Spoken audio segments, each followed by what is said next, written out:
one is going Okay, I over think the we'll call to chamber order one. the meeting of the Facilities Committee, and we would ask town for hall a motion to area. approve Isn't it the already minutes up? of the last meeting by Rachel, seconded by Ron. Any changes, discussions, deletions?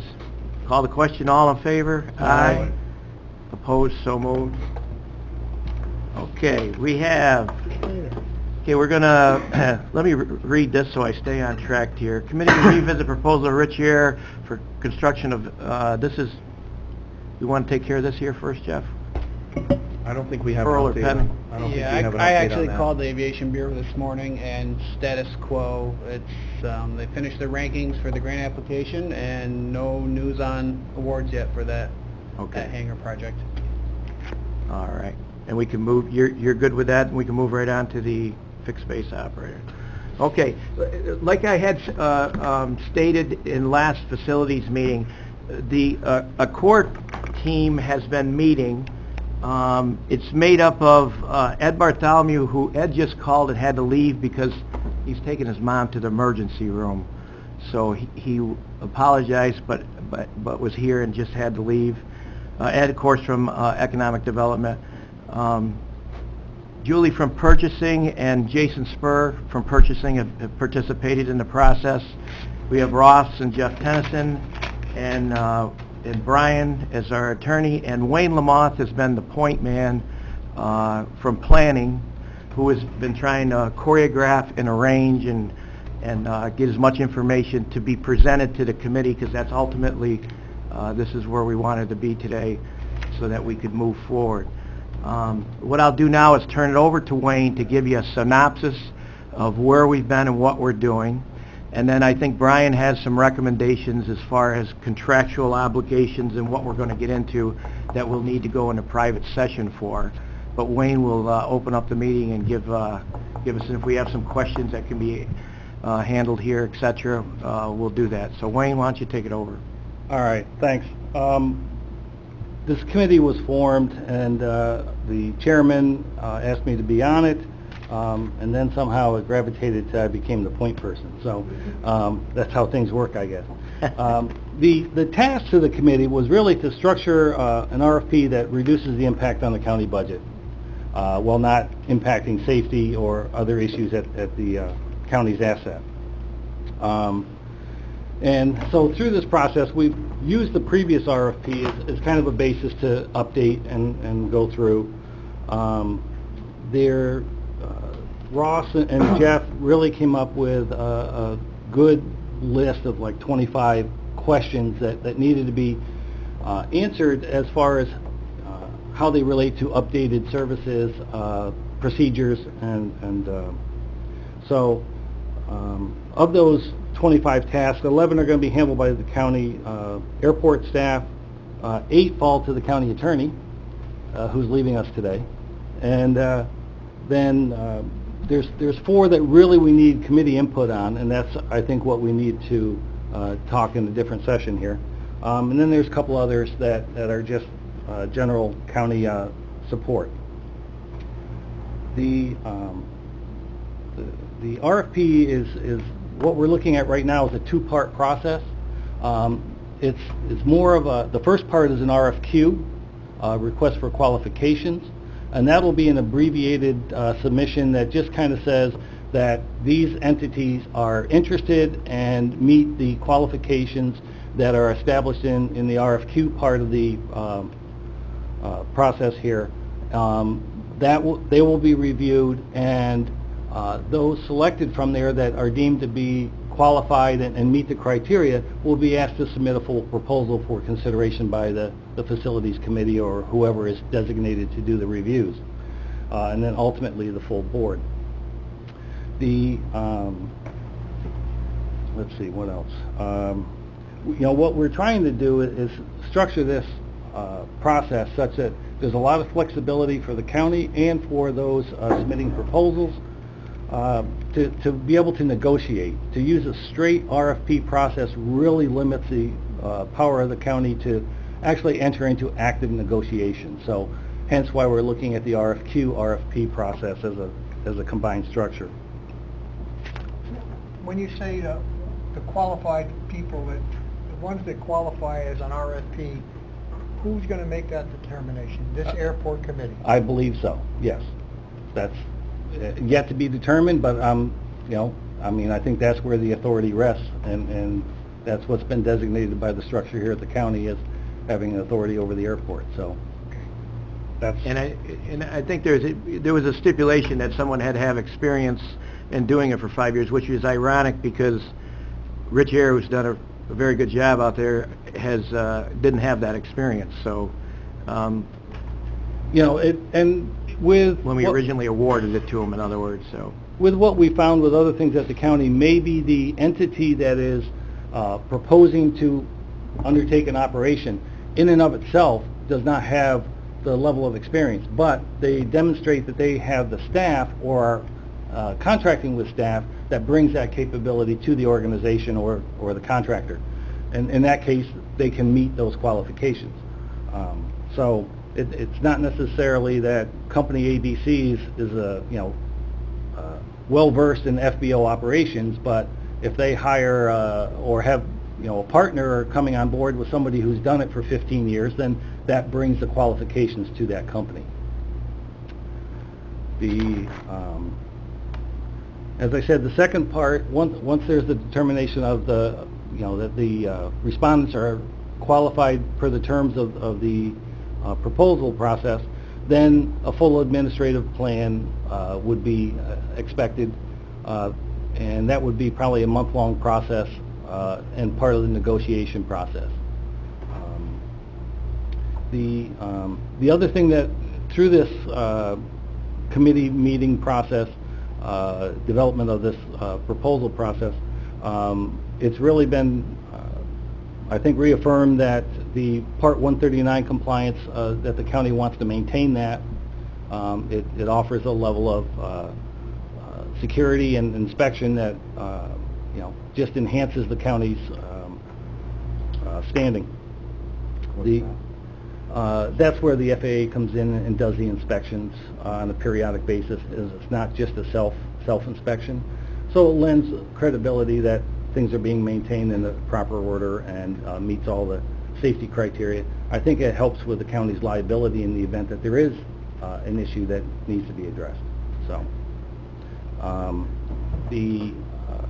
I think one of the things that's being incorporated in this that was not in the previous RFP, RFQ, and I don't know if Brian wants to talk about federal wage rates and where we stand with that interpretation by Department of Labor. Sure, the Department of Labor has advised us that once we have a now RFP, RFQ document, a solicitation, they will review it and advise us informally whether public wage, prevailing wage will apply to any or all of the functions on that, and they'll issue wage schedules as appropriate, and we can include those then in the solicitation. Ron? So how does the guy bid on that then? The way, if it applies, the Department of Labor will issue wage schedules so that the contractor would know what the wage, prevailing wage is required is. And we can include it with the solicitation. Right. So that's really the process where we're at. We've met, I think, 3 times, and there are a number of components to the document. A lot of operations stuff at the airport that we're really all taking a look at and saying, are they the current standards? Do they need to be updated or modified based on technology or other FAA criteria? And Ross is going through all of those, and so that's pretty much where we're at in the process. I know everybody wants to hear a timeline, and you know, all I'm going to say, and I'll be very blunt about it, is it'll take as long as it takes to get it right. And I don't expect it to be years, don't get me wrong, but we have some tentative ideas. I really don't want to share those because we need to see where there's some issues from the committee input, which I believe needs to be in a executive session because it's going to be talking about contract terms. So, Mr. Chairman, I think we're pretty close to that point in our discussion here. Did you want to go over any of the 25 bullet points that we have to research? Or I think they all relate to the RFP construction, so I'd be I would ask that we have the committee take a look at that after the meeting. If you feel that the committee wants to release those, that's fine. I mean, that's your decision, but at this point, I think I'd be more comfortable letting you people make that decision, because it may have some impacts down the road. Okay, any questions, input from the supervisor that's sitting at the table? Rachel? I'm a little uncomfortable about how broad our executive session is being described as, and would like as much as possible to be done in open session. Also, I'm sure you'll give the public an opportunity to talk before we go into Yes. open session, but I think there's a lot that could be on the table and discussed. We have discussed some of those in the advisory group in terms of the chart that was previously given to us. I don't know, I haven't heard about the decisions for the county responsibility, the airport responsibility, and those few that it looks like the committee will have input on. But to the extent some of that could be shared, I think it would be appropriate. Okay, and possibly when we come out of executive session, we'll have discussions about that, what would be appropriate. Anyone else at the table? Okay. Travis? Thank you. Contracts are a public document, and there may be some points when you get down the road where you say, well, maybe could keep this in and that out. I have it's difficult for me to believe you're at that point now. But you're going to have to make that determination. What I would like to say, however, is that it's going to take 6 affirmative votes to put you into executive session. And I think that's a fact that can be confirmed by the attorney here. This is a membership, has 11 people on here. You're going to need 6 affirmative votes to go into executive session. Am I correct on that? Thank you. And we had, at our workshops, we had discussions about, with Brian, certainly crafting how we move forward so that it kept it open and fair, and also it didn't hinder us going forward in what was being released or how it was being crafted. So we're aware of what we need to do to get to where we got to go, but I don't think anyone on the core team had a problem with being public with what we need to be public with, but contractually we know that there's some hindrances if we do that in public, and Brian agreed with that, and I think he's going to temper our movement forward with it so that we do what's needed in executive session, and then we'll publicly move forward. Because the discussion is all good with to get the best. You want those parameters that I... Yeah, what a little bit what we discussed about what concerns you and how you think we should be operating. What we discussed was that to the extent the discussion today involves strategies for negotiating the contract after the solicitation document and how those strategies have to be included in the solicitation document, that would be proper for executive session. And to the extent that the discussion today involves performance of a particular contractor, which we believe in the core group that it will, that's appropriate for an executive session. And those are things that would be proper for an executive session to then be able to make those decisions and discuss in open session what items you want to refer to the advisory committee in public session. Okay, anyone else have anything to lend? Mark? Thanks, Mr. Chairman. I just wanted to address the Part 139. I sent in, I believe, to you and to Brian and to the county administrator and chairman of the board an email that had a link to the FAA site that stated that the Part 139 duties and responsibilities can be assigned to a private entity. So it's not something that has to be done by the county. It can be part of the FBO contract. Do I have that correct? Is that going to be discussed? I have not seen that, Mark. I don't know when you sent it. I've not seen it. Okay. I'll resend it, and then by all means share with everybody. But it's my understanding, reading what is on the FAA website, that those responsibilities under Part 139 can be assigned as part of an FBO contract.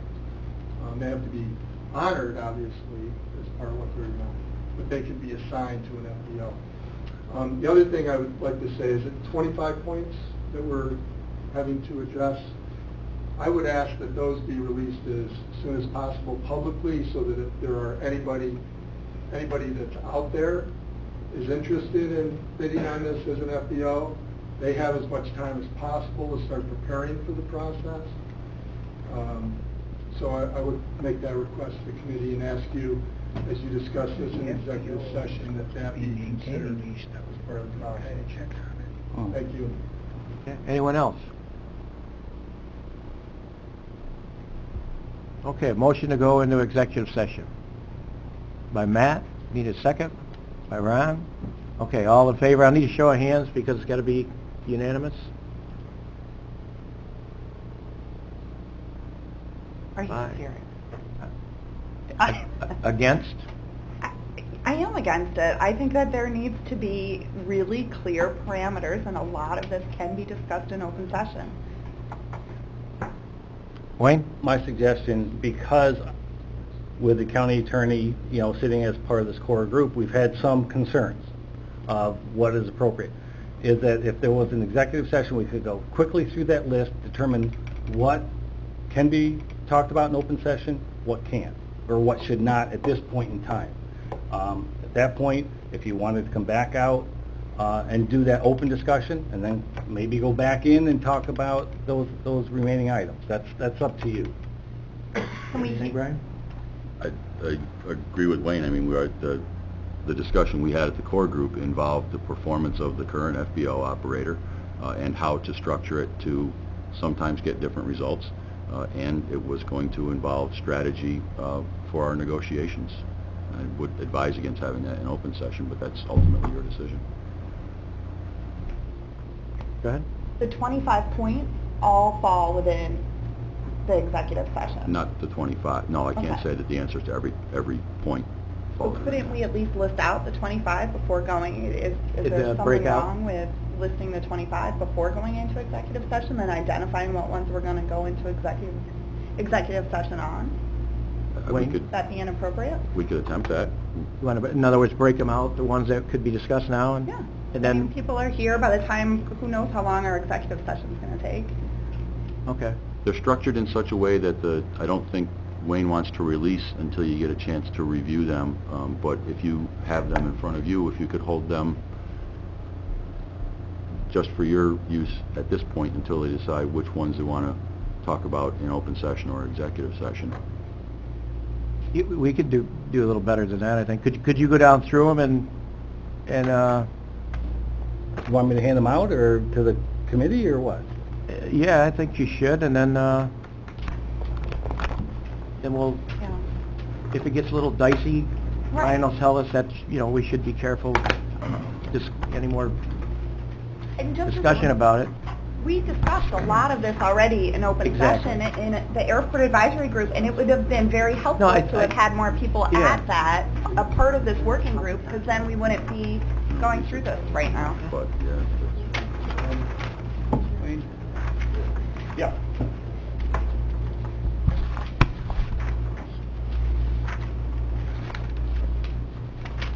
Yeah. And you could, Go by numbers. yeah, I'd start and just give an overall, if you think it's, we'll be able to understand the reasoning of how far you can go with it.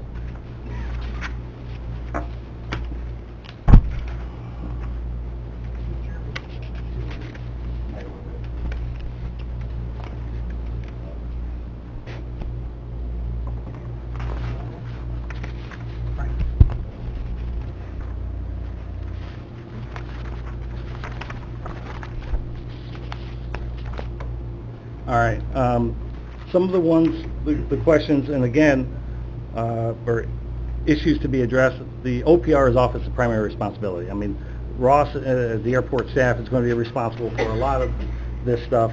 The physical property that is going to be part of the FBO, and what's exclusive and non-exclusive use areas, that's certainly an open session item. New map of the area, we're doing that. Number 3, Brian, what do you think? I don't see, that's just a review of current. yeah, to the extent it's a review of current, that's open session stuff. Number 4 is, a review of the insurance requirements, and whether or not they should be upgraded or not. Number 5 is the facility maintenance. I'm sorry, can you go back to 4? Yes, So is that open session or closed? I think that's open. Yeah. Yeah. Okay, thank you. The ones, in my opinion, the ones that are marked Facilities Committee are the ones that are executive session. There's 4 of them, I believe.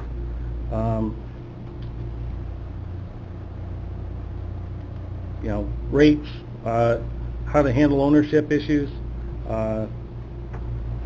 reporting requirements, fees, charges. Again, length of the lease, terms, and the conditions. Because as part of the proposal package that's going out is going to be a draft of the lease agreement. So it'll have all these terms in it, and so that becomes the part of negotiation. The other thing for is item number 14, which is types of services allowed or to be provided. So who's going to do what? And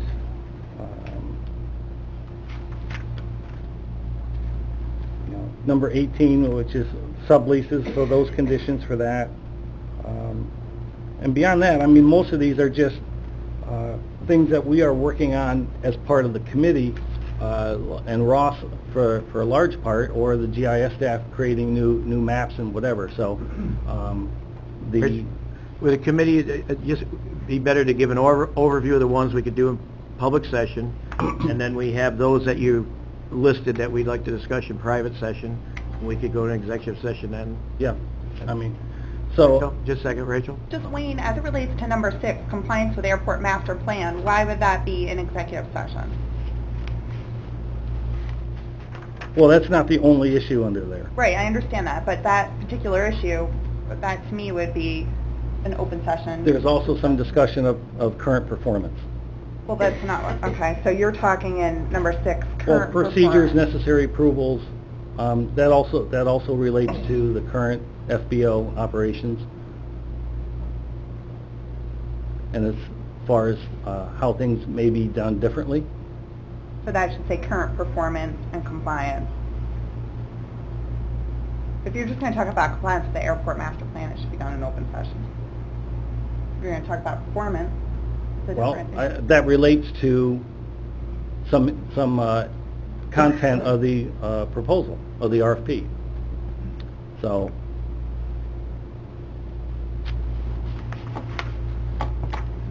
Just keep in mind, we did have a very extensive chart provided with the Airport Advisory Group for technical advice from a group that's been put together to advise on these types of issues. So, you know, I respect the specific points and why you want to go into executive, but I'll just remind you that a lot of this has been discussed in open session with our county attorney present at all times, making sure that we did not cross over to an area that would have been inappropriate. So I just don't want to go backwards. Mr. Chairman, I'll do whatever you want. I mean, I'm leaving that decision to the committee. Here, I have total respect for your Airport Advisory Committee, which I have not been a part of on purpose, because there was a previous Airport Advisory Committee, which I was, and you wanted to resurrect it. You did. You've done a fine job with it. You were specifically told by the chairman of the board that we did not want you involved with this because there's players on that committee that ultimately will be bidding on this and involved. And in that sense of fairness and what we have to do through purchasing and legally, that we want to tiptoe lightly here and do it properly. You've had discussions, you've had the attorney there, you're happy with the way you've proceeded, but I think the committee who ultimately makes the decision going forward with what we put out for a RFP, RFQ, needs to be vetted in the proper way that we've done it so far, where we've had purchasing's involvement, legal involvement, planning involvement, EDC involvement, chairman of the board involvement, committee involvement, and your advisory board certainly is welcome to add to our discussions. But don't be upset that they aren't taking over the whole RFP, RFQ, because that is not what's going to happen. We're going to try to do this as properly as possible with as much input from everyone, and your advisory board will be respected and your input will be taken very seriously. Mr. But you Chairman, seem miffed. I'm not You seem miffed. miffed I'm that we have upset. not, I'm just asking for specific reasons and items to go into executive session. By you saying you to me, I assume you mean the advisory group. I understand why you didn't want them involved in that particular process. My only point was that collaboration certainly is welcomed and encouraged, and that those 4 points, I'm not opposing to them. I'm just saying, can we talk about the ones in open session first? But I'm not miffed, I'm not upset. I think that's more than fair, what you Okay, said. yeah, And good. that's, We're on the same page. and and in the sense of fairness, the first people we wanted to get this document was the committee, and we wanted to have them have the overview. We don't want, so there was some contingencies to that as far as how we do it fairly and without, you know, taking the cover off the cookie jar. So that's the point, is getting all the information to this committee. And Wayne will tell you that ultimately, with all our meetings, this is what I wanted, is to get it back to the people that make the decisions. It's taken us a little while, but we're here. We want to work with everybody and do it properly, and we have nothing to hide. I would like to do it all in open session, but I know how bidding goes and fairness, etc., so we have to comply with that. So that's where we're at. I'm sorry, Craig, for rambling on. I think a distinction needs to be made that it's not going to be mutually exclusive, that points will not be talked about in an open session, but there are some things that are going to be spoken about in executive session within a context. So, I agree. so that would actually perhaps inform and enhance the open session, whereas we can be up to speed on things. It seems, I feel a little left out. It seems like you know a lot more about this than I do. No, I don't. Oh, okay, so...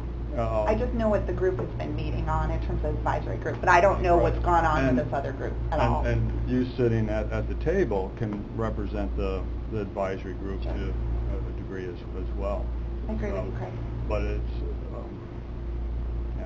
And I think There needs to be- Matt McDonald summed it up last time. He said a lot of times we get stuff before him, all the decisions have been made, Right. and it's run past the part where, you know, you could be involved. And I don't think that's anywhere near where we're at.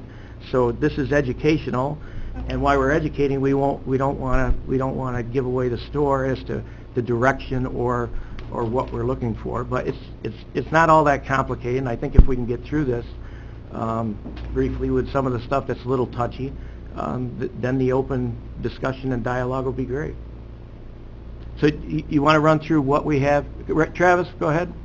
Thank you. Maybe this will help it for me anyhow. I happened to have a discussion yesterday with the representative of the Office of State Controller, and it was, what I was questioning was the bid procedures, and in particular, how involved a bidder could become with the generation of the RFP. And I'm glad that Jason is here now, and, you know, tell me when I'm wrong, you know. But my conversation with the OSC was that it was perfectly proper, I didn't say perfectly proper, legal in New York State, to have the bidder help prepare the RFP, so long as, you know, things that end up in that RFP is something that only that person could provide or would have a significant advantage on providing. Otherwise, there's no problem. And the fact that this session and the other sessions are, you know, on TV and such, would tell me that this is even more fair than some discussions that I've been witness to, where the potential for other bidders to understand what's going on isn't even there. So when you hold this an open session, I think you're doing yourself a favor by making this all open to everybody, whether it be North American, the chair, you know, any of these people that might go ahead and have some interest in this down the road. And I think the more interest you have, the better it is definitely going to be for all of us. And I think one of the real concerns that we have is that at the end, one of the real concerns I have is that at the end, you get a lack of interest, and then you get back into the same thing we have now or whatever. And one of the reasons I'm so concerned about this length of time that we have is that you might reach that point just months before, say, this thing goes, and then, you know, you have no choice. So, but anyhow, did I misspeak on that, Jason? On the part about bidding and having people, potential bidders, helping to develop an RFP? No, Brian, I may need your backup on that. You- No, I don't, it's not against the law. No, you could do it. It's a matter of your discretion and strategy and tactics, and how much of what you're going to put into the RFP do you want the public to know before you put it in there, and how much of your discussion on those things that are going to affect your strategy for negotiations ultimately do you want to be public. You can have it all public if you wish. That's up to you. You can't have a meeting just with one potential bidder at this point, but if it's all public, you could make it all public. How the public may view it too. Right. That might be a huge, in the eyes of the public, disadvantage, or advantage Advantage. to one specific person, to whoever is Right. helping with the... Within your discretion, sure. Ryan? Yeah, and it's commonplace at a certain point in the bidding process to solicit those comments from prospective bidders. They have project walkarounds, they get draft on specifications, because you want to know from them, is there something in here that you find unclear? Is there something in here that this is very, common practice, not in all instances, but it's common practice in terms of public bidding. Because the last thing you want to do is go out to bid for something and then there's all this kind of confusion on a very fundamental point. So it's simply a question of, okay, where and how do you integrate that? I would assume when you get to a point where you have a certain level draft, and I use the word draft with a capital D, not final, is open to whatever, at that point, it's advisable to want to invite whoever you think might be on a bidding list an opportunity to come to the airport, to walk the airport, lay eyes on everything, review what's going to be bid, so there's no confusion as to what something means. Point was made on prevailing wage rate. Well, I would imagine there'll be a few questions on that. I mean, that's something you need to know before. So you're going to have something from the Department of Labor which could influence you at that point to have to move a little bit this way or have to move a little bit that way, depending upon what they say at that point, right? In other words, once they see the scope of the work. So it's not that, I think you want input from everyone before you finally step out. You want to be as successful as possible, and that includes anyone that wishes to comment on the specifications. I mean, I just want to make it pretty clear here what I think what it is that we're looking to do, at least my guidance has been to the committee, and that is, we're going out for an RFP, and we very much would like to identify those areas where perhaps the private sector can do things at less cost or better, not just less cost, but or better than we can. And if so, we should take advantage of that, right? All, the majority, part, I don't know. And so the RFP should be designed to try to accomplish that, to test that, to look at that. And so that's all I have to say, is that there shouldn't be any debate on this point at a certain point in time. I think anybody looking to bid on this, we would want to send it out to them, and have them take a good look at it, and then give us their comments back. Because after all, they're the ones who are going to be bidding on it. They're the ones that are going to have to be enforcing. I just have one comment on your list, Wayne. Enforceability. Which number is it? It may be in between the lines on something. It may be but I think it should 26. its own category. Enforceability of contract provisions. Well, right, I think we had that discussion, and... That's between the lines in a lot of those ones that you assigned to the committee. Because everything is going to be, if there's a problem, how's it dealt with? I'm not saying there will be a problem, but if there's a problem, and so that's going to have to be run through everybody's mind on every single function that goes across you. Because what happens in contracts a lot of times is you can't shut down the airport, right? You still need the service provided, so what do you do? What do you do in those instances? it's a business relationship, it's an operational relationship, that needs to be discussed and needs to be identified. And that's something that needs to be discussed in, at least in part initially, in an executive session, I think, because it has to do with, you know, what we're, how we're going to approach that item. Okay. When it rears its ugly head. Excuse me, Chair. Supervisor Montesi? Well, as I look at 10, 12, and 13, you know, one says fuel storage dispensing facilities, detailed description of ownership responsibilities. Well, we own it. If it has to be expanded, who's going to pay for that? Because, you know, they're earning the dollars on the fuel. The 12, existing and future hangars, they own them. And what does that mean if a new FBO comes in? You know, I mean, there's some serious questions here that... Yeah, we do own one hangar, the T hangar, that should be torn down, but it's twofold. The one we own, the Rich Air collects 97% of the revenue. We get 3%. I mean, all I'm saying is that, you know, we're assuming Rich Air is kind of vetted in there right now, but if somebody new comes in and bids on this, there's some questions here that we've got to address too.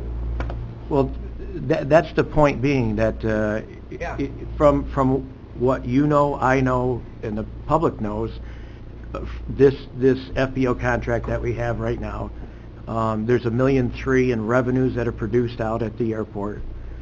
We get $74,000 of it. We get 7.5% on the fuel sales. You know, that's a negotiable item. How are we going to negotiate? Where do we want to end up? We give 97% of the revenue from the T hangars, which we would like to tear down and build new T hangars, which would net us maybe $80,000 a year in revenue. As to the 3% we're getting from the old hangars that should be torn down, that is going to the FBO contractor. So how do you want to handle that in putting this into the bid?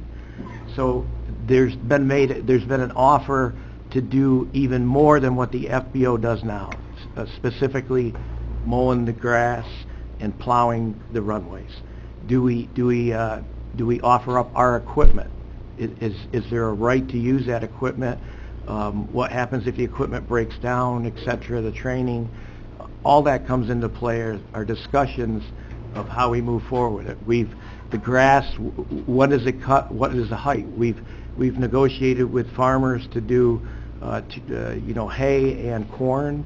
We're getting a revenue source there. We'd like to expand it. There's less grass cutting. How do we discuss all that? Those are all things that if you have a contract right now, no different than dealing with a CSEA, and you want them to pay 50% of the health care benefit, and you're starting that they're only paying 20 now, how do you get to that? So that's where we're at. If we're at 7.5 cents with gas now, how do we get to where we want to go? Where is it that you want to go? Now, everyone has said that the expense at the airport is way too much. Like prunes, 4 enough, 6 too many. Someone's got to tell us what's acceptable. So the acceptability of what we want to get out of this is going to be derived by the committee and what we're getting now. And that's what needs to be discussed. And if we're capable of getting there. Can we get there with an FBO contractor? And it's been said that should the county maybe look at the fuel sales and bring it back into their lap and do that? Because when we hired a private consultant, no matter what airport they look at, the money is in the fuel sales. That's where the money is, that's where the profit is. So is that something that we have to look at? So moving forward, those were all targets that we needed to discuss with the committee to see what your feelings were about how we get to where we're going. I don't know where we're going. I don't know what where the goal line is. You have to inform Wayne, our attorney, all the people that are involved, our chairman. The chairman has extreme concerns about the liability aspects of maintenance, etc., on the runways and what we're up against. I think the committee needs to be well versed in that. They need to hear from the attorney and as to what the way we do it now, what other airports do, what could be expected or changed. All those things have to be discussed. Wayne? I think one of the points to bring up is that where we are in the process right now is we're drafting some materials. we're reviewing a lot of the existing maintenance requirements and agreements that are in place. They'll all be part of this.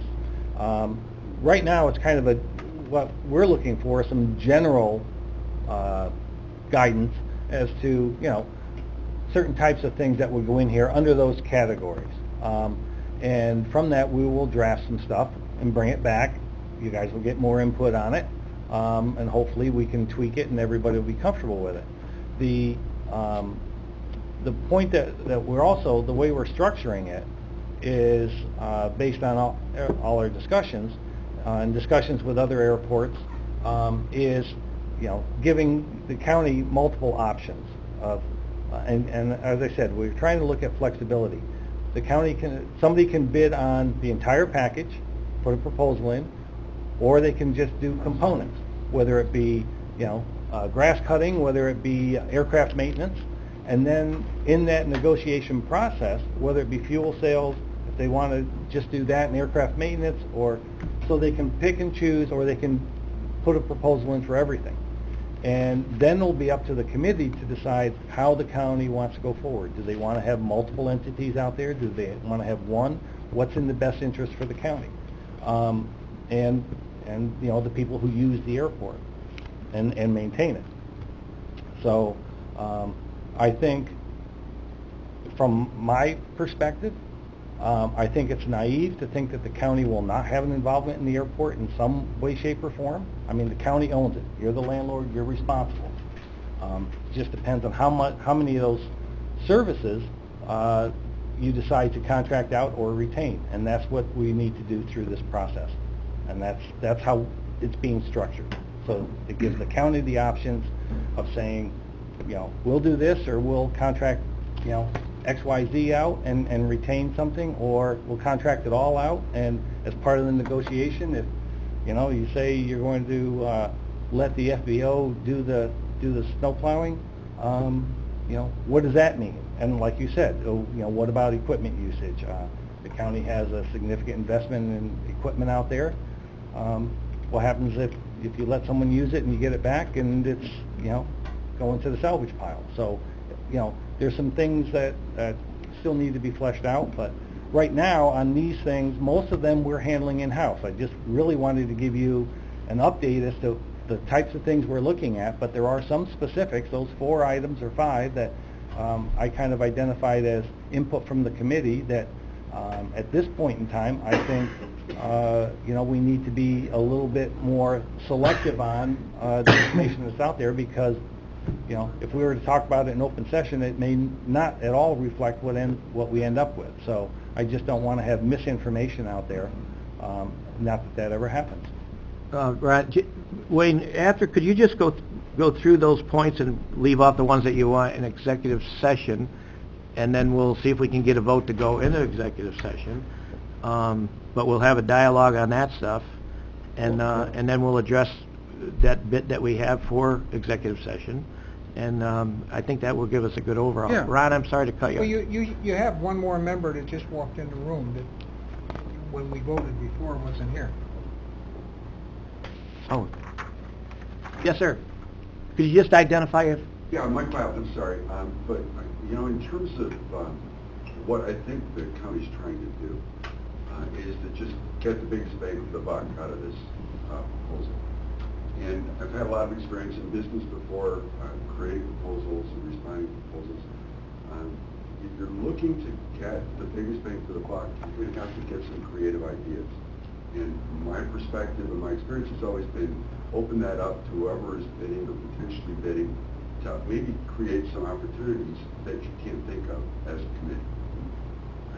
So it's just my thought, right? You want to be creative. Open it up to the people who might actually do this work for maybe some other creative ideas that you could put into the proposal and weigh at a later date. Just my thoughts about it. Thank you. Okay, Wayne, you want to run Yeah, through I can them? certainly run Is through- that acceptable? I think I want, as far as the format and getting through everything, we address all those? Yeah, points? I just, when we're in our committee, core group, whatever you want to call it, there were just some things that, in discussions with the county attorney, that was felt would be better in private session.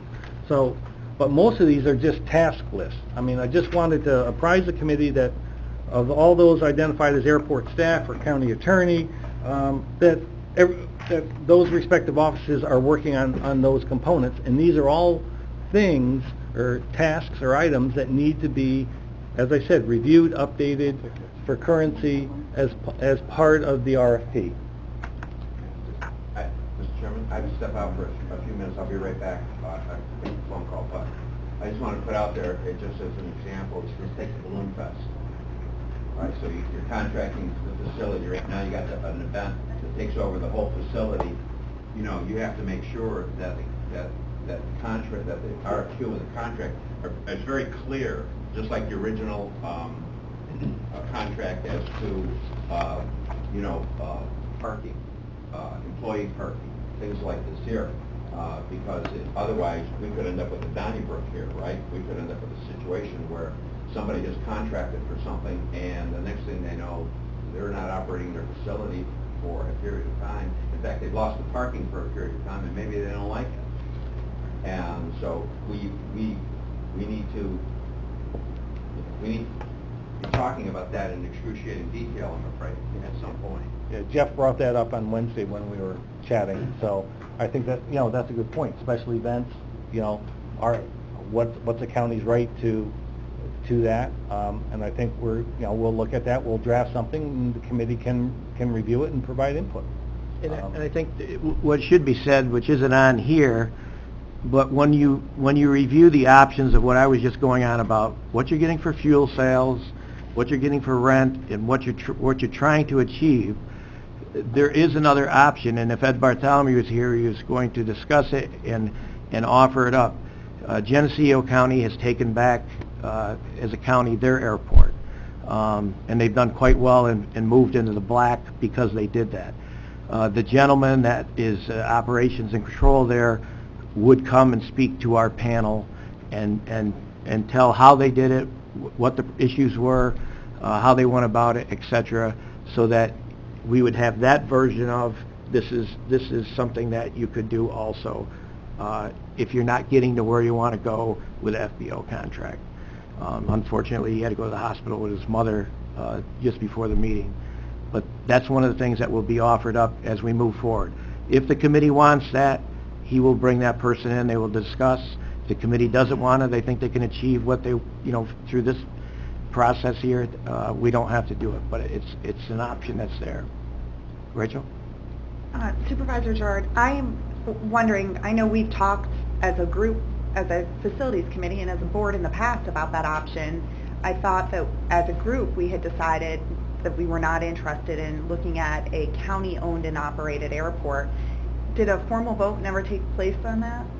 I don't remember. I remember some discussion, but never a vote or a hands, or I thought it would be in part of the FBO renewal, etc., that it certainly was something that we'll be looking at.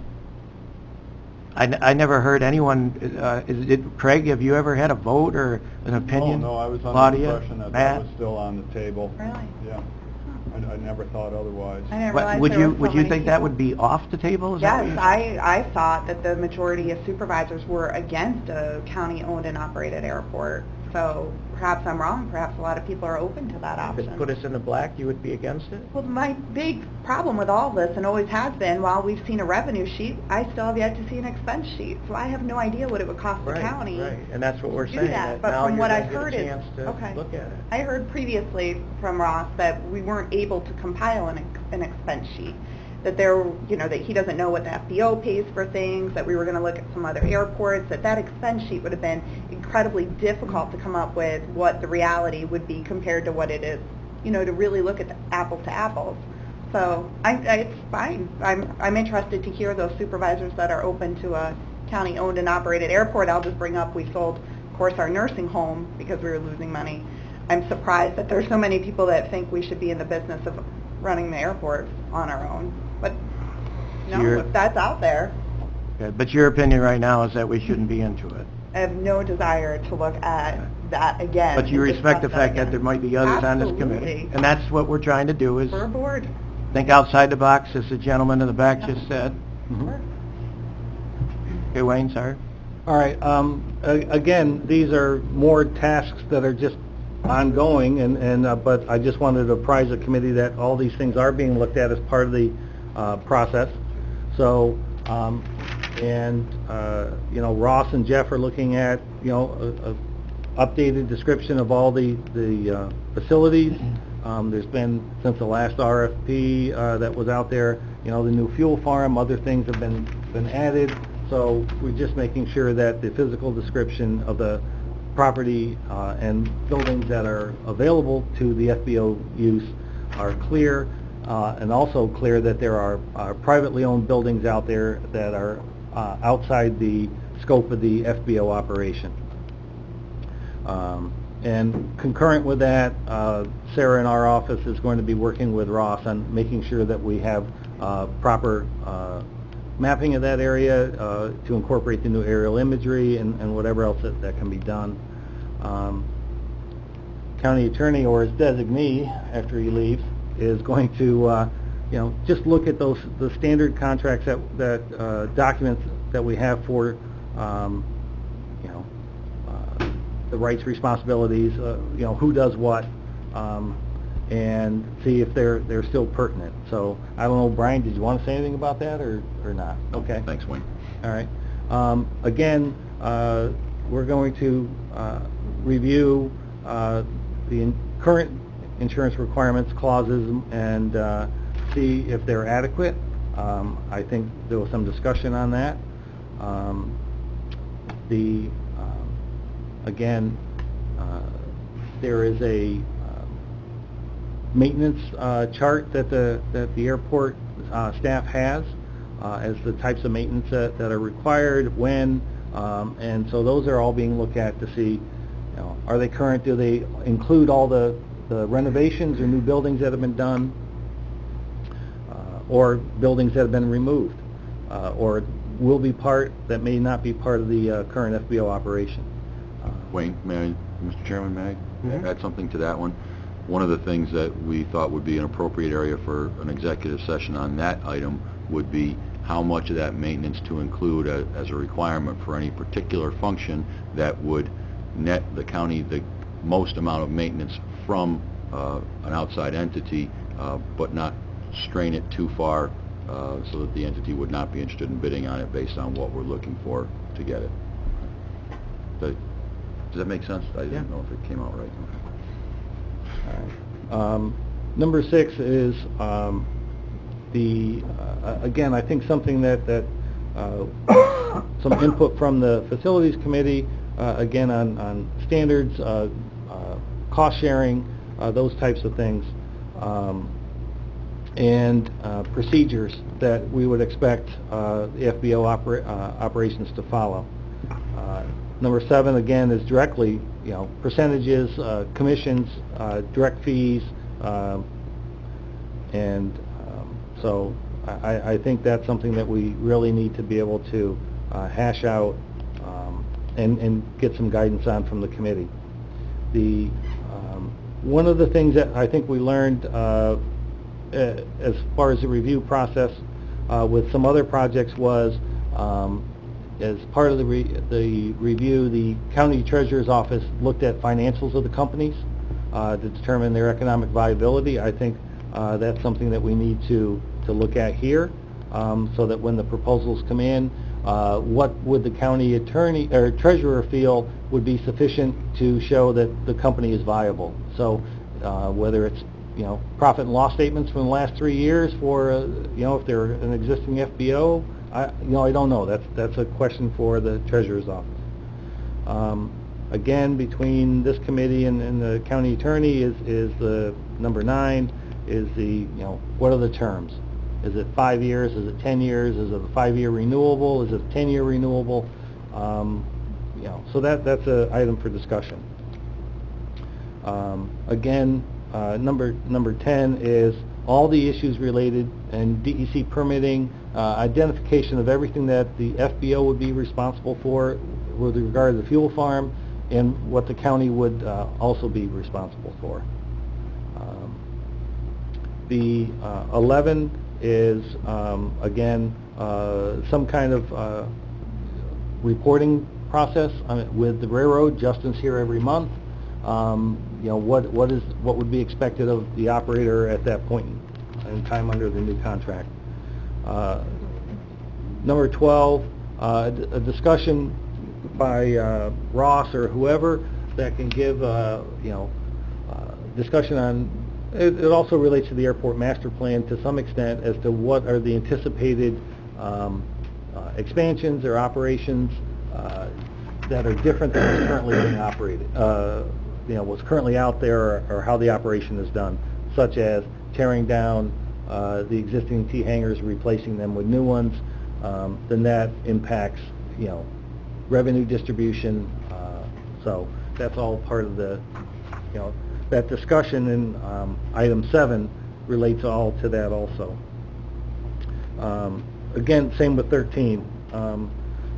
How does the county want to handle the maintenance hangar?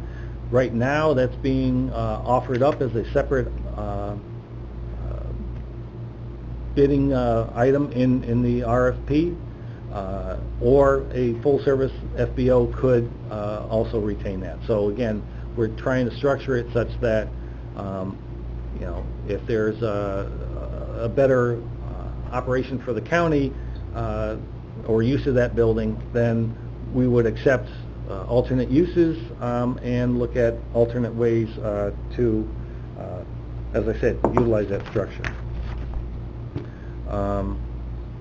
14, currently there's a contract as to what the FBO is due and what's responsible.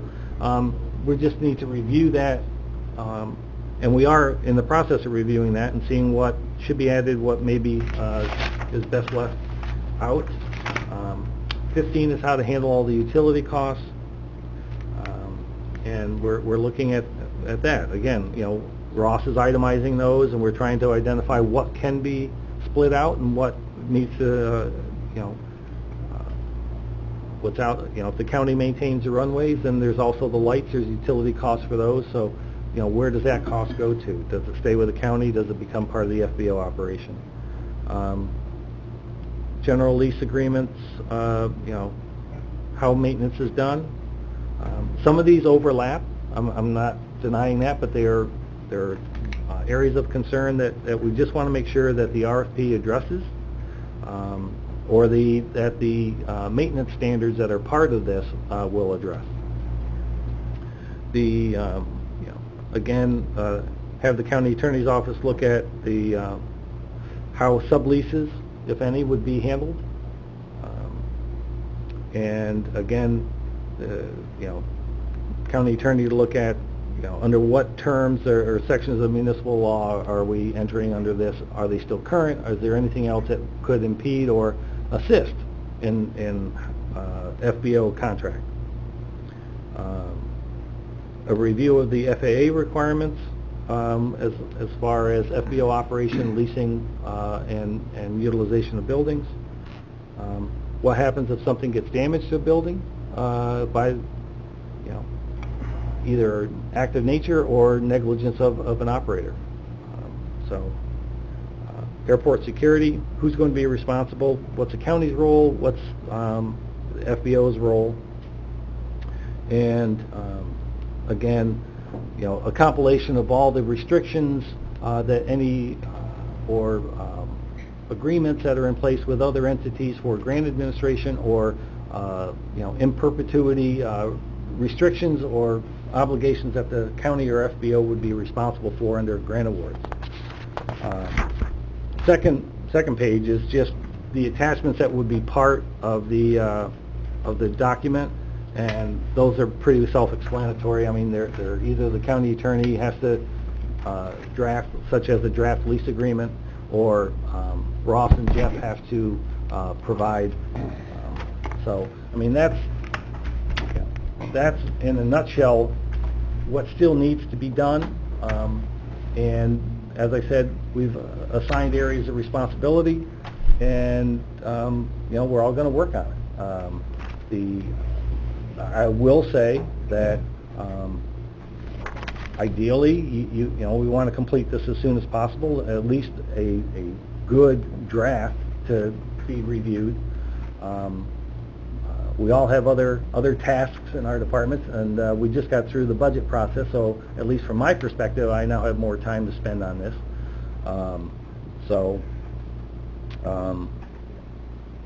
I think... Okay. All right, let's, Claudia, I think before you came, we had the 25 points. We want to go into executive session and discuss, I think there's 4 where the facilities committees are, which would be 6, 7, 9, and 14. But Rachel brought up some good points that the rest could be discussed in open session while we had the public here. So pretty much that's what we did. We went down all 25 points, and now that we've completed them in general dialogue of what we're submitting to the committee and some of the things we want you involved in, we want to move to executive session to discuss those 4 points as recommended by our attorney. So that's where we're at. If we could get maybe, is there any questions from the public before we call for a motion to go in? Go ahead, Travis. I agree that at some point you're going to want to go into executive session. You know, talking about the performance of an existing operator, when you finally get down to fees and charges, length of lease. But you are nowhere. This is the first session, and you've got to talk about these broad points first before you get to those fine points, I think. So that's all I'll say about that point. But it was mentioned about Genesee County Airport. I think I'm the one that suggested that we talk to these people. I talked to Tim Hens 3 years ago. He's Jeff's counterpart there. I'm convinced he runs it in the black. You know, he does. But he told me, he said, well, we're not Part 139, so we didn't think that was a huge thing for him. But he said the huge things is that they have a very lucrative state police contract, which helps put them in the black, and that they have, developed themselves as the gas station for people heading to Chicago or Cleveland. And they happen to be on that path, and they make it very attractive for people to come in without landing fees and get out, with cheap gas and, stuff like that. And I don't know if we have that opportunity here, so I do think that would be very instructive to go ahead and talk to Mr. Hens if he's still the guy. And again, that should be done in open, and I think it would be done. So that's all I have to say. Thank you. Anyone else? Claudia, did you have something? Could we have Ross go through and tell us, what are the primary responsibilities right now of of us, and as well as the FBO that we have now? We have a chart. Done today? Sorry? You want to get done today? Yeah. I mean, I don't know how I'm supposed to parse out. Mr. Chairman, on what all has been said here, it's brought up. A lot of this stuff is, as I've gone through, a lot of it is defining roles and responsibilities, compliance, technical operations, administration, which is all open meeting, and it can be a better informed decision when it is open to the public. The one thing that stands out for us to make an informed decision, that perhaps there's a review of the performance of the operations at this point that you might need to be able to put these things in context and such. And some of those things could be provided in open session. Others probably details that would be best for all parties involved to keep private. Ross, you want to go ahead with Claudia's question? Well, there's quite a lengthy list of responsibilities for both parties. I mean, I could start with the county's responsibilities for compliance with all the rules and regulations that pertain to the airport. That's CEC, NEPA requirements, FAA regulations, state regulations, the security requirements. The county's responsible for the security. There's aircraft rescue firefighting responsibilities. As far as maintenance of the facilities, the county owns a large number of the buildings out at the airport. The way the lease is structured, the county is responsible for any kind of major maintenance activities that are needed for any of the facilities, whether it's pavements or buildings, and that includes the fuel farm. The private entity is responsible for minor maintenance, janitorial duties, those type of things, changing filters in the fuel farm, but ultimately the county is responsible for any major expenses associated with maintaining the facilities. The county is responsible for managing all the leases and contracts for outside entities that help and assist with maintaining the airport. Anytime we need any specialized skills or services, the county has to let those services to a private entity. There's a lot of that is done in-house. We have a lot of specialized training that is done by our staff. We do wildlife control. That's a major responsibility. It includes firearm safety training and wildlife identification. We make sure that we're familiar with all endangered and threatened animals and species so that we don't have any unfortunate incidents out there. So keeping the airfield safe, we do daily inspections. That includes airfield lighting, pavement markings, pavement conditions, obstruction identification, wildlife identification, just general maintenance of the airfield, grass heights, all those type of things. And then there's the lease administration for the existing tenants out there at the airport as well. So we administer all the different leases. That includes the restaurant, private storage hangars, the farm contract for the hay and corn that we're leasing out there as well. We also maintain and advance the capital improvement program for the airport. So we got a multi-million-dollar capital improvement program. It's a 5-year plan that we prepare and maintain with the FAA. We discuss and strategize on how to advance that program with the FAA and New York State DOT and the county and all other officials that are involved with the capital improvement program. There's a lot of paperwork involved with administering the capital improvement program. It's an extensive and complex process that involves everything from planning to design to environmental and construction phases. So each one of these capital projects is a multi-year process. The FAA does not allow us to do design-build projects. It's not like we can do a single grant for one project and get the whole thing done in one shot. They are typically dragged out over a few years. And depending on the size of the project, it could be many years, depending on how long each phase takes, especially when you have many regulatory agencies involved in the decision-making process. So that basically involves the grant, the AIP program and the New York State Aviation Capital Program as well. We've got the airport's rules and regulations and minimum standards. We're responsible for making sure that our tenants are in compliance with those rules and regulations and minimum standards. And that a lot of that is accomplished through the lease administration, making sure that those standards are replicated in lease contracts as well.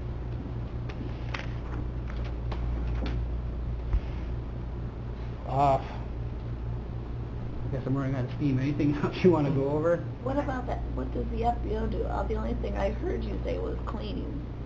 Well, the FBO is responsible for taking care of the aircraft that come into the airport. They are like the service provider for the aircraft that visit the airport, for transients and base customers. So their responsibilities pertain to providing ground support services. So if an aircraft lands at our airport and they need services while they're here, the FBO provides those services. That could be anything from fueling the aircraft, which we've all talked about and very familiar with. It could be providing transient hangar rental, tie-down rental, maybe just parking on the ramp. And they collect the revenues for those services. So they're responsible for collecting the bulk of the revenues that the airport generates from the facility. The facility, we have runways, we have ramps, we have hangars. The FBO provides services so that our customers can use those facilities. It could be a ground power unit, could be aircraft de-icing in the wintertime. So they'll provide those services, they'll charge for those services, and then the county has an agreement through this RFP process that we're working on for a new contract with the FBO. They will then pay the county a percentage for providing a safe facility for them to conduct their business. And in doing so, we get a percentage. The issue at hand here is how much is an appropriate sharing of those revenues for the county and the private entity. He also, Ross, the mechanics for the general aviation pilots and also flight instruction, some of that stuff is inclusive. Yeah, we've got, the aircraft maintenance facility. So the county owns a multi-million-dollar aircraft maintenance facility. That facility has a pressurized fire suppression, foam fire suppression system in the building. It has in-floor heat. It has floor drains with oil water separators. It is a compliant, code-compliant building for performing aircraft maintenance. So that facility is currently lumped into the FBO agreement.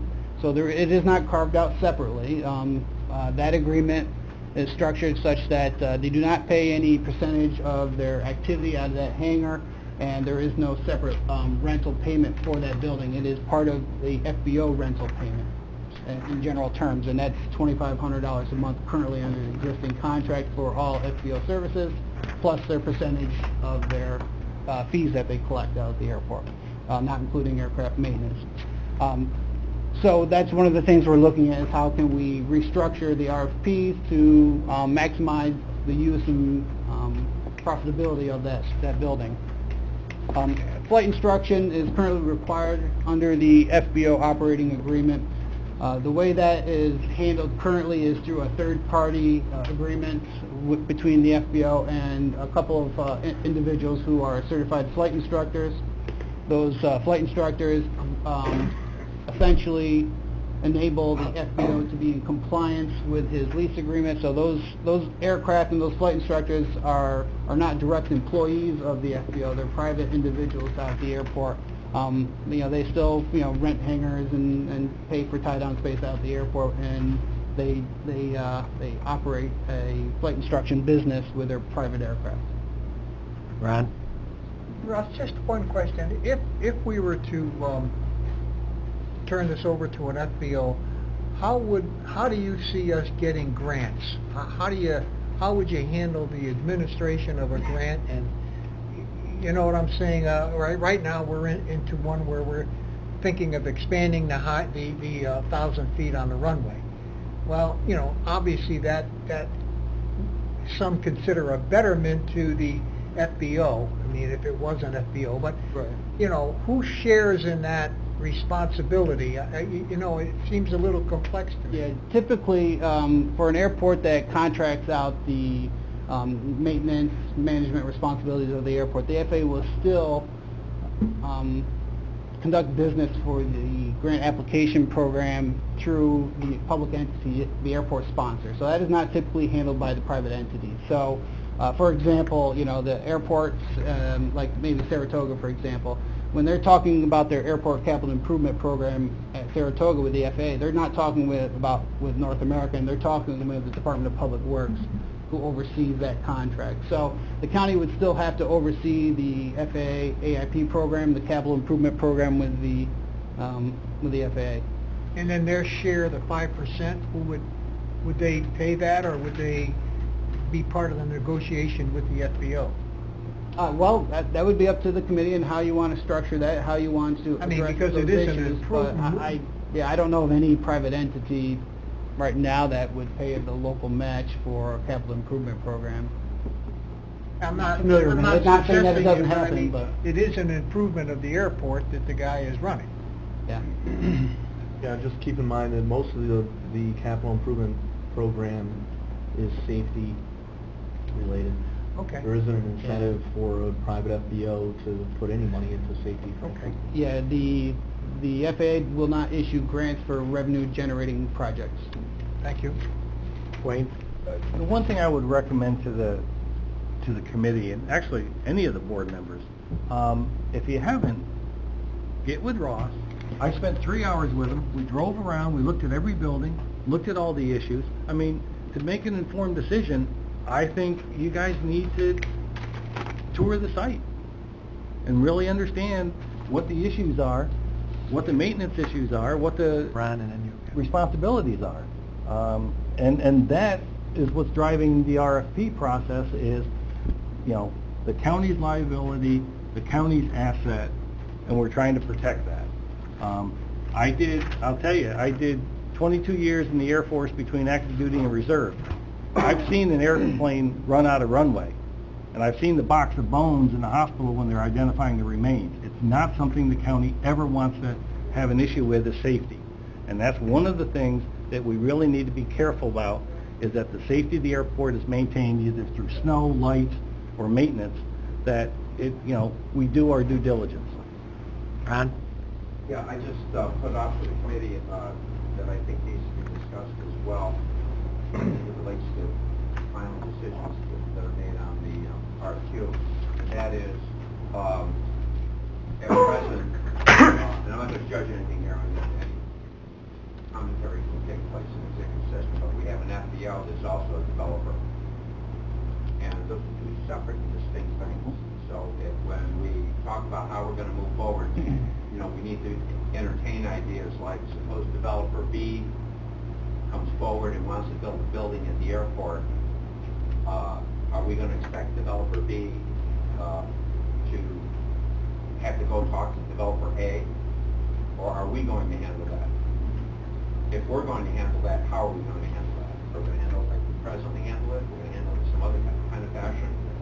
That's up into and including every building we own out there, right? Yep. If we declare a building surplus, what does that mean? How are we going to handle that? Does that fall under the FBO? Is that our building to do with it as we see fit? These are the kind of questions that really need to be, you know, we've been fortunate, I guess you could say fortunate, that we had such a great developer out there, right? He's building buildings, and that's a good thing. It's not a bad thing. It's a wonderful thing. But to give you an example, even on that, it was originally envisioned that when they did the land leases, they were thinking, well, this guy's going to own this building, this guy's going to own this building, this guy's going to own this building. So they said, okay, who's going to take care of snow plowing? So we said, well, we probably should take care of snow plowing. And each person's responsible for so many feet around the building, 5 feet around the building. Now, for example, if you have a developer that owns all of one section, right, that developer could just as easily handle the snow removal. And in fact, it might be better because then you don't have a conflict of having our crews on the same area doing, you know, doing what they do with civilians on the site. So now you should entertain the question of, okay, well, what do we do with our parking areas and our aprons? And what if, you know, do we want to continue that? Do we want the FBO to do that? How do we want to handle that? I don't say that as a major complexity, it's not, but it's the kind of thing that needs to be, you know, evaluated. Okay. Rachel? Yes, thank you. Wayne, I think you bring up a great suggestion about going and touring the airport. I think the majority of us have. However, I would take that one step farther. Say I've been able to do that with Ross, but I've also done it with Rich Air. And I think it is important that all of us take an opportunity. You know, hopefully Dan has. If not, I hope our chairman has gotten out there and done that tour with our current FBO to really see as well what's going in on the other side of things, because each one of those paints a very different picture, and bringing those together I think puts us in the best position to be having these discussions. I've pulled up our lease as it stands now, so what I'd really like to know too is, you know, what do we like about that lease and what don't we like about that lease? And so a lot of what I'm hearing discussed, I mean, I don't know if there's problems there or if it's fine the way that it is in terms of particular areas, but I know it's outdated. I know that's part of this process, but it just seems, I know it's complicating and it can be confusing, but this chart I thought was incredibly helpful. I appreciate, Brian, that you brought this. Yeah, I think Ross prepared and handed, I think Right. Ross handed out a couple. Because we use this at the advisory group as well, so all of this has been open and discussed publicly, so these are all things too that I would think this committee could be discussing and talking about in open session, which I appreciate that opportunity, Mr. Chairman. We've done pretty good, right, so far? Craig? What's the desired outcome of this meeting? The desired outcome for this, as committee chair, is to finally give you an overall of what we've looked at and what we've discussed and how we're going to move forward and what are the important points to the committee, because Wayne ultimately is trying to quarterback this thing, and he's getting input from me, which is one member of this committee, which is unfair to the rest of the committee. And I wanted the involvement that's necessary with this committee, and Wayne had to be brought up to snuff as to what he's looking at, and I'm saying Wayne, but there was purchasing involved, legal involved, there was Ed Bartholomew brought a lot to the table.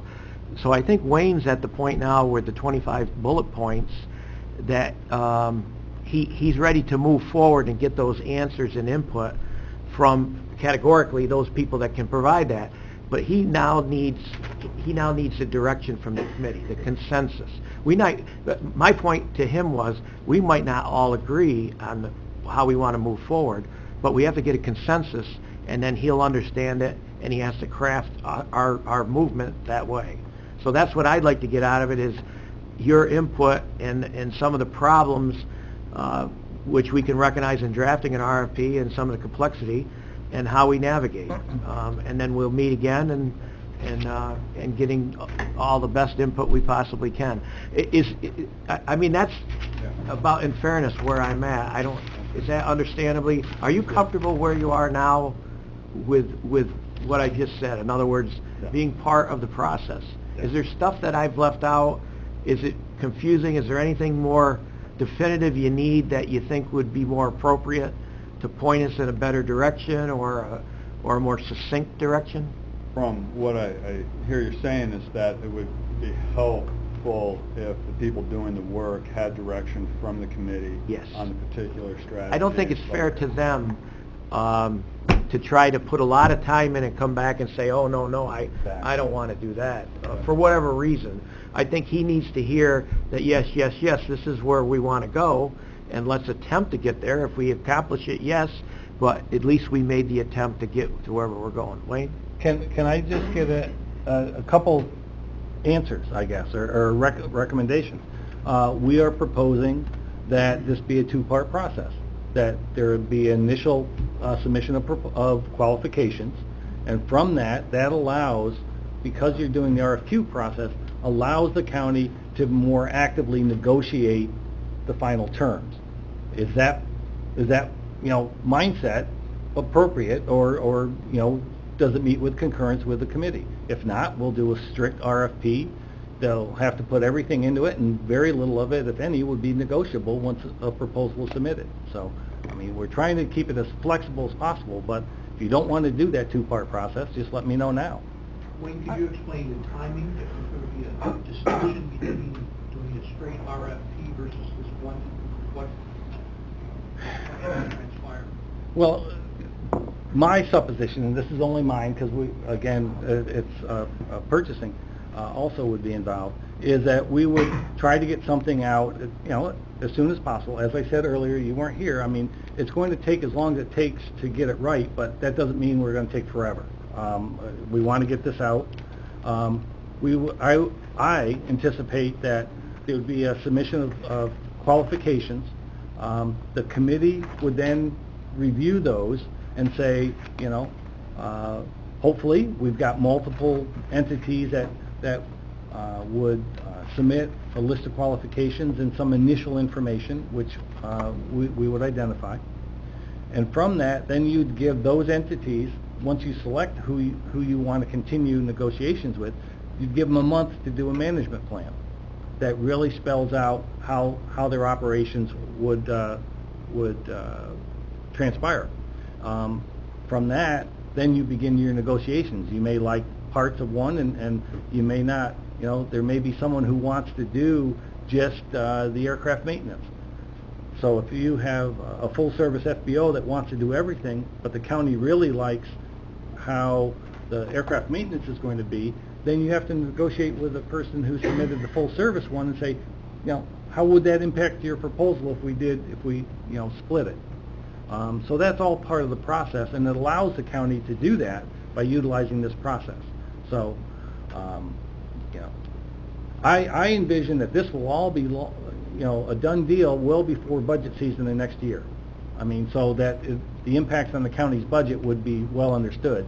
When we did the railroad negotiations, we did everything such that decisions were made at least 6 months before the end of the lease to allow the current leaseholder to remove equipment and transition and allow the new contractor to ramp up and mobilize equipment. We would think that that's the outside. You know, we'd like to have it done well before then, but that's kind of what our discussions have been. So, Ron? Well, I like the two-step process, and primarily because someone, I think, from the public mentioned that, you know, we have to be creative, and maybe somebody looking at that qualification thing might say, you know, here's an idea that I'd like to bring forth too. So I like that, and the other thing that, at time of the essence, I would really like to have another vote on whether we're going to go into executive session on these 4 or 5 items so that we can deal with them and then say we've looked at these things and we have a fairly good feel.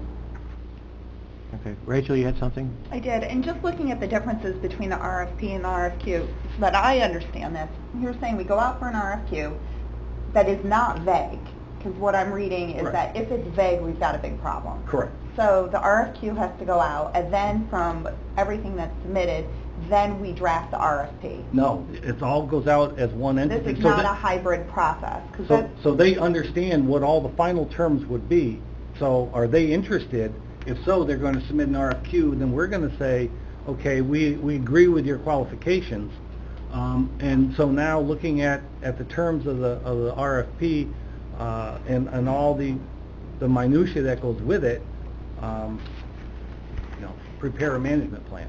because I thought we were talking about more of a hybrid situation, because, you know, some of the pros and cons that at least I've been able to learn about says that the RFQ allows us to not go through that process of looking at an unnecessary amount of materials that can be prepared by many consultants, but then once the RFQ is done, then it goes into an RFP process. But you're saying no, it's all just an RFQ. We're envisioning doing them together simply because a person submitting qualifications would know the full terms rather than an abbreviated set of you know, and part of this stems from, you know, in the planning office, we've done a lot of proposals, and you know, we hear a lot from consultants that they didn't even submit because it cost them, you know, $30,000 to prepare a proposal, and they were not even qualified based on our review. So let's do, you know, if we can get 8 people to submit an abbreviated, you know, list of qualifications, we may only get 1 or 2 that would submit if we required the full, you know, RFP. But then if someone says we're one of the final 3, they're more willing to say, okay, it's worth the investment. It's you know, let's flesh this out and go forward. That's kind of part of the thinking process. And within RFP, are we still able to be as fair in the evaluation process as we would be in an RFP process? Fair in what respect? Judging, you know, what fits our needs best. I mean, the RFP would be a little easier to compare apples to apples, whereas the RFQ, you're going to get some varied responses coming in on that, right? Well, there's potentially, but it's a 2 submittal process. Everybody would be submitting the same thing and against the same document for both parts. If they went to the second phase, then, you know, they have all the same information that they are preparing their second response on. My understanding, and I think, you know, part of the discussion that we had with Julie and with Brian was that a straight RFP process really does not allow you much room to negotiate terms and fee schedules that vary from what's in the RFP. Simply because, you know, somebody could say, well, I didn't know I could do that, or that you would be flexible on that because you said these are the terms. The RFQ process allows you to enter into those negotiations and use the what I call the RFP, but technically it's still part of the RFQ, as a base point to start your negotiations. They can, you know, if we say we want, and I'm going to use arbitrary numbers, we want 10 cents a gallon. They could say, well, we'll give you 12, but we're only going to do this over here. And it allows that flexibility versus a straight bid sheet, per se. Claudia? Rachel, it sounds like it will be more difficult to judge, but gives us that flexibility. And maybe there'll be two entities that come in and want to do, you know, we split it between, you guys do these certain things, and you do these, and give us this, and... Matt? I think in this scenario that makes sense, because there are so many different moving pieces.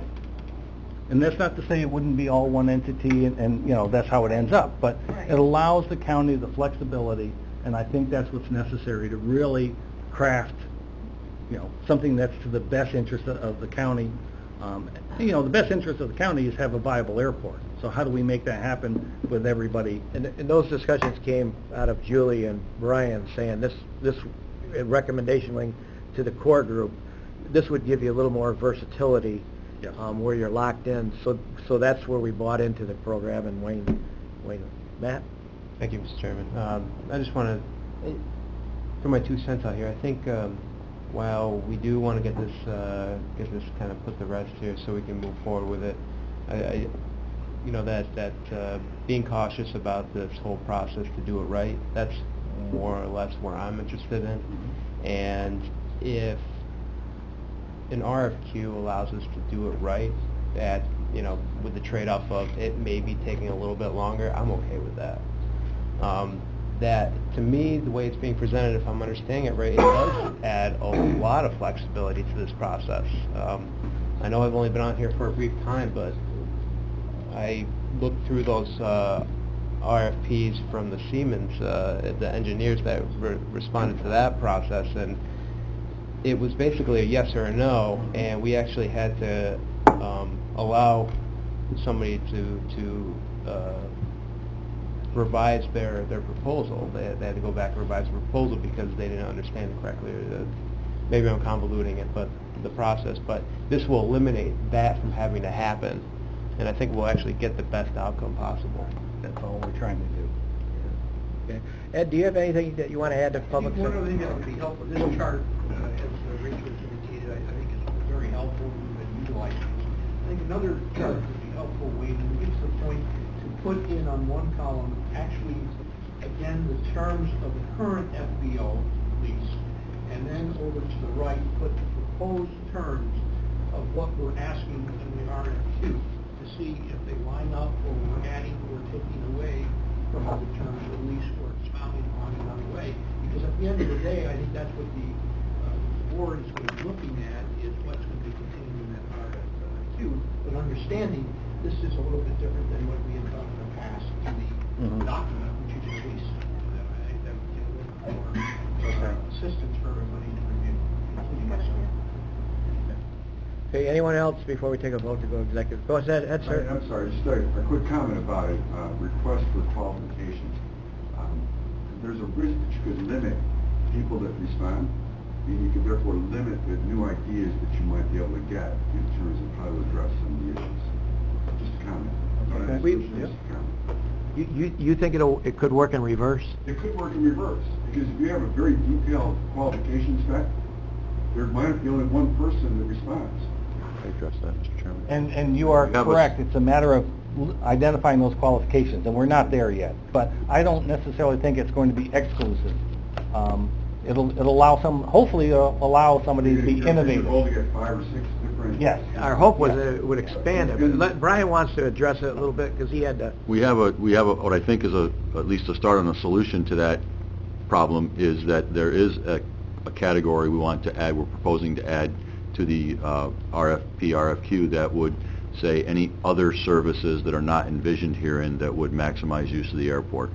So that would give somebody who's qualified in that particular area an opportunity to present an idea.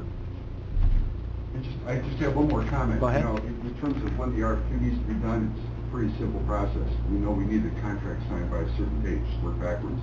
You know how long the negotiations are going to take. You know how long it's going to take to create the RFP. So the RFQ should be pretty easy to identify the date when you need to have it out. Travis? Just a request. Earlier you said because Ed wasn't here, he couldn't tell us about what he had learned about Genesee. He is here now. Can we do that before the vote? Yeah, I said, when you weren't here, I said, as far as options that Geneseo, is it Geneseo, am I saying it properly?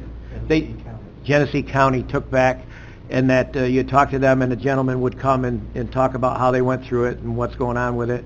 And we believe they're in the black now, and that might be informative and an option that the committee might like to listen to. If you want to address that as about... I know that Jeff has also spoken to Tim, the DPW superintendent. He's spoken to myself, John Lee, and I know Mark Westcott has also had some conversations with Tim relative to what transpired there. Again, each airport has unique circumstances, pros and cons, and so I think that's when Tim comes in to explain that.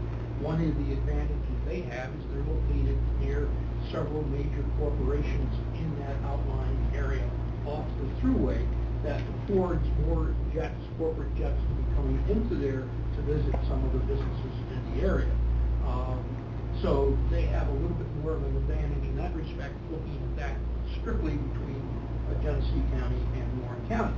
However, what they went into is more detail in terms of the satisfaction and just looking for a change from the current FBO operation to where they got involved, and because of the fact that they now took over the fuel sales, that was a gigantic boost in their revenues because of the fact that they had several corporate jets sitting there on a regular basis. He also added about the fact that they were able to cut some of the costs in some other areas, as well as undertaking they thought was a more efficient operation. And he is, I think he's indicated to Jeff before, he's indicated to myself that he'd be willing to come in and answer any questions and comment on his experience out there. I think just that would add to the committee's understanding of an FBO versus our current operation. Again, not casting any dispersions on your current FBO, but again, you're looking to do what is the best for the county of Warren. Okay, anyone else? That did I answer your question, John? Okay, a motion to go into, we missing something, we missing Craig? If I don't get Rachel's vote, I have to wait for Craig. Can I ask just one more question? Sure. Go ahead, kick me out. But I sent you an email because I wasn't going to ask it. But what about an RFI? Why was that ruled out? Why are you laughing at me? What is RFI? Request for Yeah, information. Well, from a purchasing point, I don't know. I mean, that question, I've never heard that question, so. Expression, you know, it's similar to, and Jeff can jump in, with the DOT on the state level, they have an expression of interest where they go out and they qualify, you know, what is it, 25, 30 engineering firms, Jeff, for this region? It varies by region, but yeah. And that's a long process, a due diligence process, and they submit anywhere from 50 to 100 pages, and so they're on the qualified list, so that when the county is ready to go out, or a municipality, we can look at that and send out either an RFQ / or an RFP. So it's kind of a pre-qualification that is done and has been very successful. To do that here, I think what Brian's trying to do is blend all of that together. Your RFQ really comes down to who we think are going to respond and review and select maybe the top 3 or 4 that meet those qualifications that we feel will run the airport in a proper way, and then get into the nitty-gritty of the particular aspects of the proposal. What are they going to do for maintenance? What are they going to do for flight instruction? What are they going to do with the maintenance? What are they going to do with the fuel sales in order to do that? Because we don't have, we got quite a bit of time, but again, we don't want to miss the budget process, so that becomes incorporated into the budget analysis, which is next summer. I think that there is time, but I think there is a need to kind of get this into another year. Well, that's why we've been, talking about this for so long. Last November, really starting this process. But the RFI, it just seemed to me that perhaps the whole goal was to give us information that would help us in those negotiations, to have those different ideas, to be able to look at that whole picture, maybe some things we hadn't thought of. We'll look at it. So I thought maybe if you got that in while you were doing That's just this. a list, that there's no legality to accepting that information whatsoever, and then you start over or putting together an RFQ or an RFP. Well, I didn't see it as a start over, but whatever. I sent the information on. You can look at it and get back to me on what you think. I just thought it looked like a good tool, and I didn't realized that we hadn't It's very considered similar it. to an RFQ. Yeah. To be honest with you. I mean, AGFTC uses that process. Yes. You know, And DOT Yeah. uses the expression of interest, which I find similar Similar to to it. a request Okay. for qualification. All right. Okay, can I entertain a motion to go into executive session to address those 4 items that we discussed as far as the facility committees involved, because it affects, Brian, help me out here? Strategy for negotiations of a contract and performance of a current contractor. Okay, so do I have a motion from someone by Matt and seconded by Matt? Any discussion? Call the question. All in favor? Aye. Show of hands, because we need 6. Got 'em all. Opposed? No one opposed? So moved. good. As long as we're on those 4. I'm dying. I should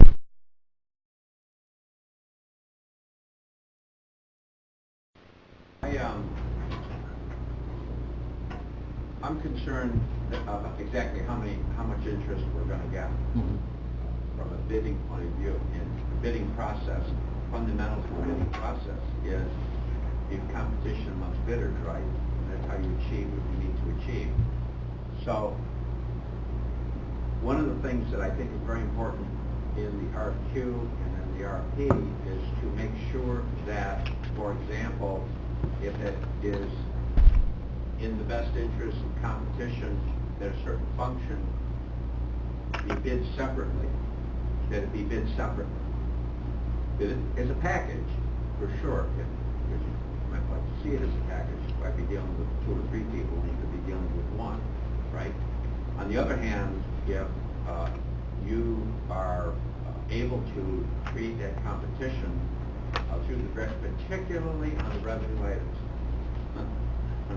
particularly on those things that produce the income stream, then then you should keep that in mind. And the only best counsel on that is going to be Ross, because he knows what's happening in the other airports, and he knows who he's talked to that may be interested in different pieces of what we have, but maybe not the whole thing. And so I just would put that out there, Wayne. I hope you guys are keeping a watchful eye on that as well. Yeah, there is an answer to your concern.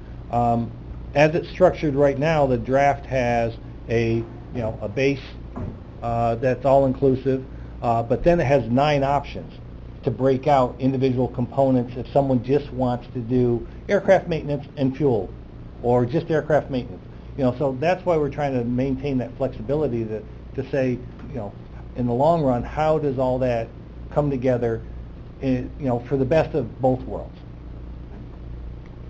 I would think, Mr. Chairman, that, if we can have a couple weeks to meet once or twice more as a group and see how this fleshes out, I think with the balloon festival over, maybe, we can get to the point where in a couple of weeks, I can say to you, let's meet in 3 weeks. That we'll be at that stage. I can't tell you that right now, because I just found out that...